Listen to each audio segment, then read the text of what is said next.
fouillé concernant tous les domaines de la vie du pays. Le magazine Humura Burundi est diffusé sur le web via le site de la RPA www.rpa.bi. Humura Burundi. À la présentation, Inès Gakiza. Lucie Kabera et ingénieur Régie de Mgemero sont de l'autre côté de la cabine technique. On s'excuse pour ce petit retard. Bonsoir et bienvenue au magazine Humura Burundi de ce mercredi 15 juillet 2020. Commençons par les principaux titres. Criminalité dans différents coins du pays. Une jeune fille a été assassinée la nuit dernière à Karuzi. 2 corps retrouvés hier à Ruyigi. À la recherche du leur disparu depuis une semaine, la famille est à son tour menacée. L'épouse de l'ancien chef comptable de l'Afri Textile risque le même sort que son mari. Enfin, la colline Kibimbi reliant Bururi et Makamba en feu depuis 10 jours. Plus de 15 hectares seraient déjà partis en fumée. Tout de suite, le développement de ces titres. Encore une fois, bonsoir et bienvenue. Commençons par la page sécurité. Recrudescence de la criminalité en province Karuzi. La nuit dernière, une jeune fille de la commune Gihogazi a été sauvagement tuée. Les auteurs du crime ont par la suite brûlé le corps de la victime. Il s'agit d'un 4e meurtre enregistré dans cette province en moins de 2 semaines. Le point avec Walter Kwizera. Ce corps sans vie a été retrouvé dans la matinée de ce mardi 14 juillet sur la colline Mushikanoa de la province Karusi. La victime s'appelait Anita Shimirimana et était âgée de 20 ans. Selon les informations en possession de la RPA, après avoir été assassinée, la victime a ensuite été brûlée à l'aide de l'essence. Du côté de la famille, ils font savoir que la jeune fille était portée disparue depuis une semaine. Selon toujours sa famille, leur enfant aurait été tué par un pasteur de la place qui voulait dissimuler le fait qu'il avait engrossé cette jeune fille. Pour le moment, le présumé auteur de ce crime est entre les mains de la police. Une information confirmée par la police à Karusi qui dit avoir entamé des enquêtes. Pour rappel, dans seulement 2 semaines, 4 corps sans vie ont été découverts en province Karusi. 3 des victimes étaient de sexe féminin et l'une d'entre elles a d'abord été violée avant d'être tuée. Merci Walter Kwizera. L'après-midi de ce mardi, 2 corps sans vie ont été découverts dans la zone et commune Gisuru de la province Ruyigi. Le présumé auteur de ce double assassinat est déjà entre les mains de la police. Balthazar Mibo pour les détails.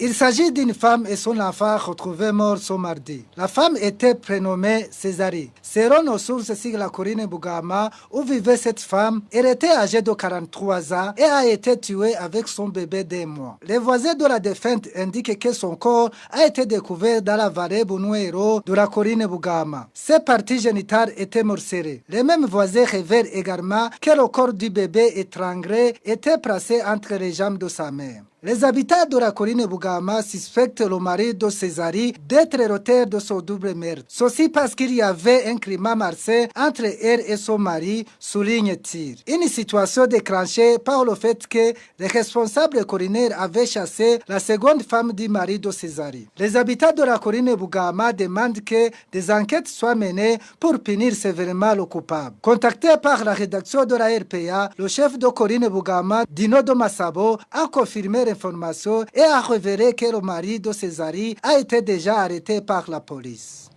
Et je vous l'avais dit au début, la famille de Christophe Nabaresha, sans trace depuis déjà 1 semaine, est actuellement sous menace des gens inconnus. Selon les informations livrées par leur parenté, ces gens leur interdisent de rechercher le leur et de communiquer sur son cas. Sinon, il les menace de leur faire subir le même sort que celui réservé au chef de la famille.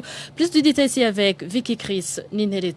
Christophe Nabaresha a une femme et 2 enfants. Et c'est cette femme qui est en train d'être menacée, selon nos sources parmi les parentés de la dite famille. Depuis ce lundi, elle reçoit des appels d'un numéro de la compagnie Lumitel, le 68 40 26 11. Au bout du fil, la même voix masculine menace la femme de l'ancien comptable de l'Afri Textile. L'homme lui défend de continuer à chercher son mari et d'en parler avec qui que ce soit. D'après toujours les mêmes informations qui nous parviennent, si elle ne s'exécute pas, la femme risque de subir le même sort que son mari. Christophe Nhabalesha est sans trace depuis le 7 de ce mois de juillet. Il a été vu la dernière fois rentrant de son travail, mais il n'est jamais arrivé à destination. Et en droit de l'homme, 2 membres du parti CNL de la province Kayanza ont été arrêtés puis conduits au cachot du commissariat de Kayanza. Les proches et voisins indiquent que leur emprisonnement vise à les écarter des prochaines élections des conseillers communaux. Marie-Ange Ilakodze. Ces 2 membres du parti CNL ont été arrêtés en dates différentes. Roger Niwitanga a été arrêté par des Imbonerakure en date du 5 juillet 2020. Il a passé 4 jours au cachot du service national de renseignement de la province Kayanza avant d'être transféré au cachot de la police de Kayanza, comme l'indique notre source dans cette province. Quant à Albert Sinzumusi, il vaquait à ses activités quotidiennes lorsque des Imbonerakure l'ont arrêté ce mardi 14 juillet. La source de la RPA en province Kayanza indique que ces militants du parti CNL seraient arrêtés pour la simple raison de les empêcher de se faire élire parmi les conseillers communaux puisqu'ils n'ont pas été signifiés du motif de leur arrestation.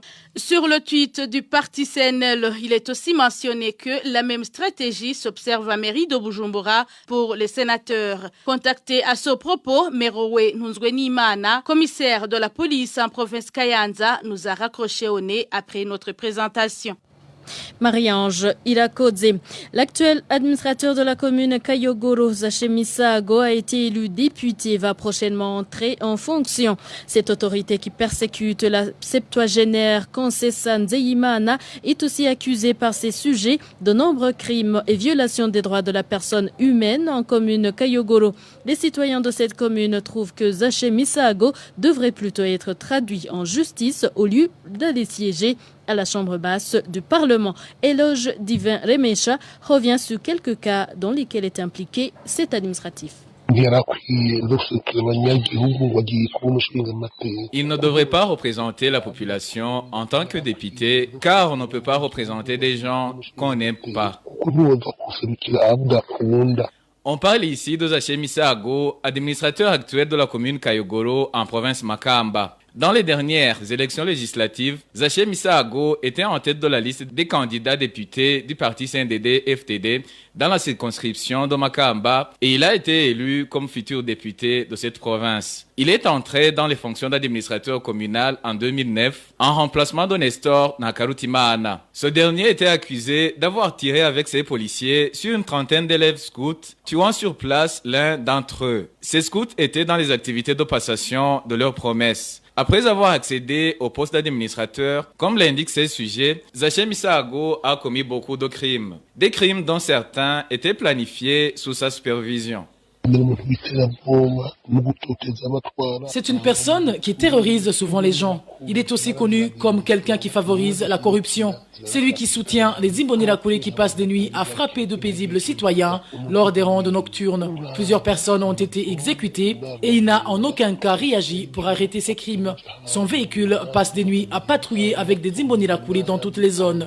Imaginez-vous qu'il organise même des réunions dans différentes zones après minuit. C'est dans ces réunions qu'il prépare des crimes à commettre. Il a instauré la terreur dans toutes les zones de la commune Kayogoro.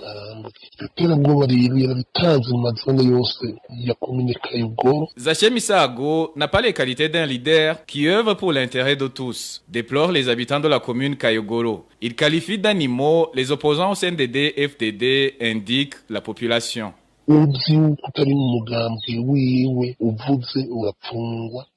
Il est strictement interdit de critiquer son système de gouvernance si tu n'es pas membre du parti CNDD-FDD. Dans des réunions de développement tenues au niveau de la commune, il ose qualifier d'aveugles et de cochons les opposants au régime en place. Et s'il se tient un séminaire de renforcement de capacité au sein de la commune, il exclut ceux qu'il appelle des intrus, donc ceux des partis de l'opposition.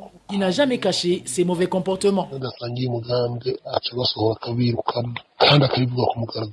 Zachemisago est cité ces derniers jours dans le dossier d'une veuve de 72 ans du nom de Concessa Nzeyimana de la zone Gatawo qui a non seulement été arbitrairement expropriée de sa maison mais qui est également sous menace et mauvais traitement de la part de l'administration communale. Les habitants de cette commune font savoir que Zachemisago ne devrait pas représenter la circonscription de Makamba pour siéger au Parlement avec les autres députés représentants du peuple. La rédaction de la RPA essayé de le joindre afin qu'il s'exprime sur les accusations de ces sujets, mais sans succès.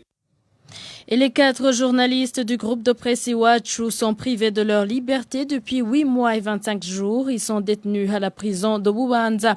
Le tribunal de grande instance de Bubanza et la cour d'appel de Nahangwa les ont condamnés à un emprisonnement de 2 ans et demi, ainsi qu'au paiement d'une amende d'1 million chacun. Christine Kamikazi, Agnès Ndirubusa, Terence Mozenzi et Gide Harerimana ont été arrêtés dans la commune Musigati. Excusez, Christine Kamikazi, Agnès Ndirubusa, Terence Mozenzi et Gide Harerimana ont été arrêtés dans la commune Musigati de la province Bubanza alors qu'ils s'y rendaient pour enquêter sur les combats qui opposaient ce jour-là les forces régulières et les rebelles. Ces journalistes ont été condamnés pour tentative impossible de complicité à l'atteinte de la sécurité intérieure de l'État. Humura Burundi. L'ONG internationale en charge des droits de l'homme, Human Rights Watch, implore le président burundais d'user de son pouvoir pour mettre fin à la violence et aux abus qui affectent le pays, surtout depuis 2015. Dans une correspondance adressée au président Ndayishimiye, Human Rights Watch dit avoir pris note de la nomination du Premier ministre Alain-Guillaume Bunyoni et du ministre de l'Intérieur Gervais Ndirakobucha. Il espère toutefois que le président fera en sorte que les enquêtes judiciaires sur les abus passés se fassent sans ingérence de ces 2 poids lourds du pouvoir déjà cités dans plusieurs cas de violation des droits humains. Les points saillants de cette correspondance avec Innocent Valentin Singirangabo. La correspondance de l'Organisation internationale de défense des droits de l'homme, Human Rights Watch, au président de la République du Burundi a comme objet protection des droits humains au Burundi. Dans cette correspondance, Kenneth Roth, directeur exécutif de cette organisation, déclare au président Ndayishimiye que l'organisation voudrait lui faire part de ses préoccupations et de ses recommandations sur les mesures que son gouvernement pourrait prendre pour faire progresser les droits humains au Burundi. Human Rights Watch espère que le président Ndayishimiye en tiendra compte et fera de la protection et de la promotion des droits humains une priorité absolue de sa présidence. Dans cette correspondance, Kenneth Roth indique également que le Human Rights Watch souhaite de voir le président œuvrer à l'instauration de changements systématiques pour faire fin à la violence et aux abus alimentés par une impunité généralisée qui affecte le pays en particulier depuis 2015. Nous vous exhortons à prendre dès le début de votre présidence des mesures fortes, audacieuses et concrètes pour qu'une nette rupture puisse avoir lieu avec les pratiques abusives de l'ancienne administration, déclare Kenneth Roth. L'organisation Human Rights Watch espère que Evariste Ndayishimiye fera en sorte que des enquêtes judiciaires sur les abus passés puissent se dérouler sans ingérence et surtout du Premier ministre Alain-Guillaume Bunyoni et du ministre de l'Intérieur, du Développement communautaire et de la Sécurité publique, Gervais Ndirakobucha, qui font tous d'eux l'objet de sanctions internationales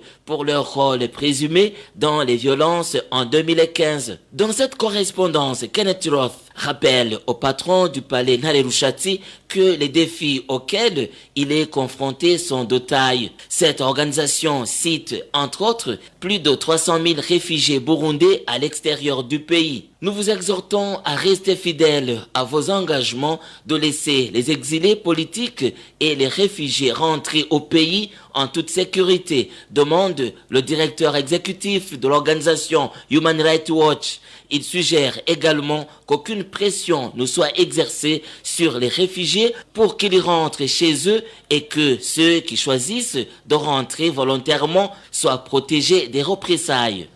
Merci à toi, Innocent Valentin Singirangabo, pour tous ces détails. La commission d'enquête des Nations Unies sur le Burundi, de son côté, appelle la communauté internationale à garder un œil vigilant sur les nouvelles autorités burundaises en ce qui est du respect des droits de l'homme et de la démocratie. Doudou Diène est le président de la commission d'enquête des Nations Unies sur le Burundi. Nous pensons que le Burundi est dans un tournant historique extrêmement important avec le changement de dirigeants au sommet de l'État et qu'il faut que la communauté internationale donne la chance au Burundi de pouvoir avoir l'occasion de ce tournant historique pour apporter des changements qualitatifs de fond et durables sur le respect des droits de l'homme et le respect de la démocratie. Et donc, c'est la raison pour laquelle le point central de notre rapport oral hier a été d'appeler la communauté internationale à une grande vigilance sur ces deux questions au Burundi, la question des droits de l'homme et la question de la démocratie. Et il y a 3 facteurs de risque qui sont particulièrement importants. Le premier, c'est un environnement marqué par l'insécurité et une instabilité socio-politique. Le deuxième facteur de risque, ce sont des structures étatiques faibles, notamment le système judiciaire. Et le troisième facteur de risque, c'est un climat d'impunité, comme je le disais, général pour les violations graves des droits de l'homme récentes et du passé. Ce que nous appelons, c'est qu'il y ait des changements qualitatifs sur ce plan. Et l'un des premiers changements de fond, c'est la question la plus lourde de l'impunité. La réalité des violations des droits de l'homme n'est pas niée, elle est reconnue, je pense, même par les autorités burundaises. Et la responsabilité centrale de ces violations, ce sont les Imbonerakure. Ils continuent à le faire, tout simplement parce qu'ils bénéficient d'une impunité qui n'est pas acceptable sur le plan du droit international. Donc nos enquêtes continuent et les nombres de cas que nous sommes en train de documenter avec d'autres sources seront indiqués dans le rapport que nous soumettrons au mois de septembre. Doudou Diène rappelle également aux autorités burundaises que la communauté internationale œuvre pour l'intérêt du peuple burundais. Encore une fois, le président de la commission d'enquête des Nations Unies sur le Burundi. Nous allons le faire de la manière la plus objective possible parce que le but ultime n'est pas de punir ou d'accuser. Mais le but ultime, c'est d'aider le peuple burundais à développer son propre avenir dans un contexte de respect de ses droits économiques, sociaux et culturels, de ses droits civils et le plein respect de ses droits démocratiques. Et je pense que ce qui est vraiment extrêmement important de dire, c'est que le peuple burundais mérite que la situation change sur le plan de la démocratie, des droits de l'homme. Et les droits de l'homme, ce n'est pas seulement la question des droits civils et politiques, les arrestations arbitraires, les détentions, les tortures que nous documentons, mais également les droits économiques, sociaux et culturels, droit à l'éducation, l'emploi et notamment, et j'insiste là-dessus, le droit à la santé dans le contexte de la pandémie du coronavirus. C'est de dire, voilà la situation, vous avez une occasion de transformer la situation. La communauté internationale observe, elle va donc décider en fonction de ce que vous allez faire sur comment le Burundi va être traité par la communauté internationale. Et donc la balle est de leur côté. C'était Doudou Diène, le président de la commission d'enquête des Nations Unies sur le Burundi. La carence de carnet de chèques au sein de la banque Bankobu depuis plus de 2 mois. Cette situation serait due à l'inaccessibilité du papier utilisé dans la confection de ces carnets et ce suite à la pandémie du coronavirus qui ne permet pas son importation. Aujourd'hui, les clients de cette banque demandent que le prix des reçus qu'ils utilisent pour retirer de l'argent soit revu à la baisse en attendant que ce problème soit levé. Les détails c'est avec Clovis Nyonzima. Presque 2 mois viennent de s'écouler que les clients de la Bankobu ont commandé de nouveaux carnets de chèques, mais sans être servis. Certains parmi les clients de cette banque, vivant dans les provinces Bujumbura-Mairie et Kitega, qui se sont entretenus avec la RPA, indiquaient qu'ils viennent de passer plus de 2 mois d'attente de nouveaux carnets qu'ils ont commandés. Les informations en provenance de cette banque font savoir qu'il y a un moment qu'on ne confectionne plus de nouveaux carnets. Pour motif, les papiers qu'on utilise dans la confection de ces carnets sont importés, ce qui n'est plus possible depuis l'apparition du coronavirus. Seuls les clients qui utilisent les cartes Sésame ne rencontrent pas de difficultés, mais ils sont peu nombreux. À cause de ce manque de carnets, ces clients ne peuvent pas envoyer quelqu'un pour retirer de l'argent sur leur compte, notamment en cas d'empêchement du titulaire. Selon les informations que nous détenons des clients de la Bankobu, ces derniers sont obligés d'utiliser des récits de banque, mais déplorent également que ces récits sont chers, car une pièce coûte 3 000 francs burundais, alors qu'on l'utilise une seule fois. Ils demandent à la banque de cesser de faire payer ces récits, ou bien de réduire le coût de ces derniers, car, disent-ils, ils ne sont pas responsables de cette carence. Et parlant de la pandémie, 1190 personnes ont pu être dépistées lundi et mardi de cette semaine dans la campagne de dépistage du coronavirus en cours en mairie de Bujumbura. Parmi elles, 37 ont été testées positives à ce virus. Selon le ministère de la Santé publique et de lutte contre le sida, ces chiffres proviennent des 3 centres de dépistage de la Covid-19 de la mairie de Bujumbura. Le même ministère fait savoir que cette campagne durera 3 mois. Pour le moment, le nombre de personnes déjà testées positives au coronavirus au niveau national s'élève à 306 personnes. Humura Burundi. Et je vous l'avais dit au début du magazine, au sud du pays, les arbres et les animaux de la colline Kibimbi reliant les provinces Bururi et Makamba sont depuis plus d'une semaine menacés par un feu. Les habitants de cette localité et ceux des environs disent être étonnés par le fait que les responsables administratifs n'ont jusqu'à présent rien fait pour éteindre ce feu. Le procès avec Emmanuel Niungeko. Ce feu de brousse allumé par des individus non encore identifiés se sont remarqués depuis le 4 juillet dernier sur la colline Kibimbi, reliant les provinces Bururi et Makamba. Sur cette colline, ils sont plantés des eucalyptus à travers le projet d'aménagement des bassins versants PABV en sigle. Se trouvent également des arbres forestiers et diverses espèces d'animaux. Les habitants de cette colline du côté de la commune Makamba, où le feu a pris source, et ceux des environs déplorent les dégâts causés par ces feux de brousse. Et des habitants font un clin d'œil aux responsables administratifs. Aucune mesure n'a été prise par les responsables administratifs pour éteindre ce feu qui ravage les eucalyptus et les autres arbres forestiers qui se trouvent sur cette colline. Il y a également des animaux sauvages comme les chimpanzés, les lièvres et d'autres. Au moins 15 hectares seraient déjà partis en fumée. Nous demandons aux responsables administratifs de se ressaisir pour éteindre ce feu, car finalement, c'est nous les habitants qui en subirons les conséquences. La colline Kibimbi s'étend sur plus de 1000 hectares et relie les provinces Bururi et Makamba par les communes Rutovu, Bururi et Makamba. Jafet Ntungwanayo, administrateur de la commune Makamba, reconnaît que 6 hectares ont été déjà emportés. Cette autorité administrative indique toutefois que des malfaiteurs profitent encore de l'obscurité pour brûler de nouveau cette colline. Et en éducation, l'inspecteur général de l'enseignement au Burundi dément les propos de certains élèves du lycée du lac Tanganyika qui se sont plaints d'avoir échoué à cause de leur appartenance ethnique. Tarsis Nyongabo indique qu'après des enquêtes menées, ils ont constaté que ces élèves ont tout simplement échoué parce qu'ils avaient de très mauvaises notes.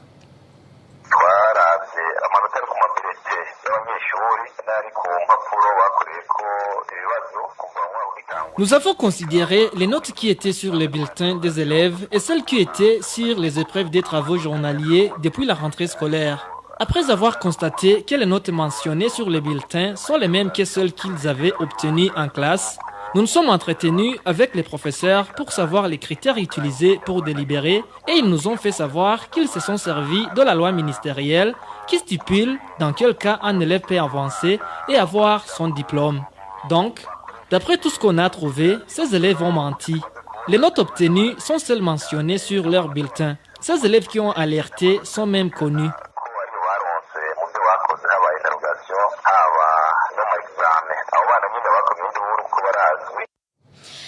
Tarsis Nyongabo a été repris en français par Walter Kwizera et cet extrait est tiré d'une interview accordée à nos confrères de la radio Nderagakura.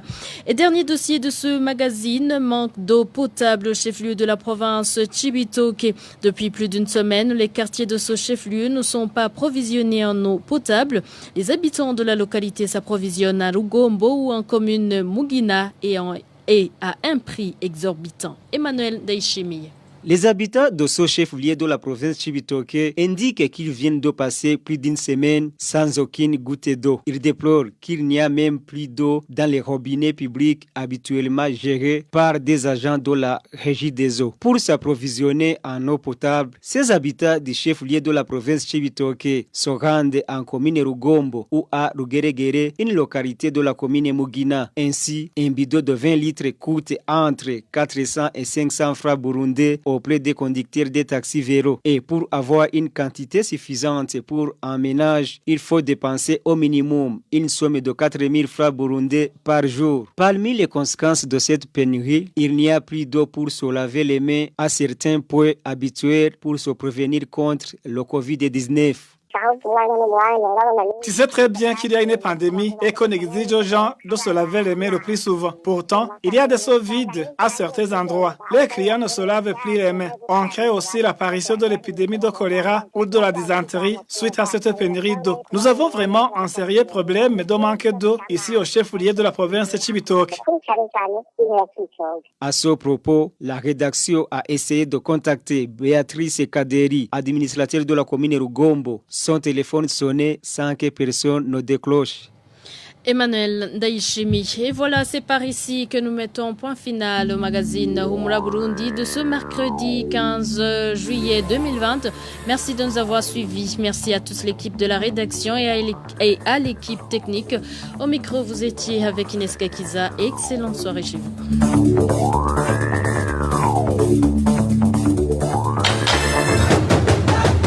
C'était le magazine Humura Burundi. Un magazine comprend pour relier les Burundais en exil et ceux toujours au pays à travers une information de qualité.